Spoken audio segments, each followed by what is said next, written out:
Hello guys, tsaka YouTube. YouTube, 'di ba? Syempre, andiyan na may address ko, 'di ba? Sa totoo lang, andiyan yung address ko eh. Hindi naman po pwede ipadala mo tapos kumakuha ng ibang tao. O di bye-bye to the world na 'yun. O 'di ba, yung sahod ko sa YouTube o kaya sa Facebook, 'di ba?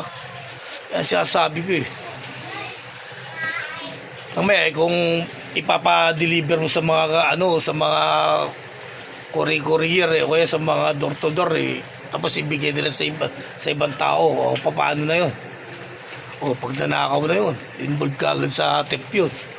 O diba? Kaya yung mga nakikinabang sa ganyan, dapat sila ang makulong. Gusto nila ako pa yung makulong eh. O diba? Babalik na rin natin ang pangyayari. Yung sinasabi nyo, kayo magdudusa dyan. O diba? Kasi kayo may kinalaman sa account ko. O diba? O, ano yung didemanda nila sa akin? May binigay ba akong pangalan? Kung sino sumahod, yun ang may problema.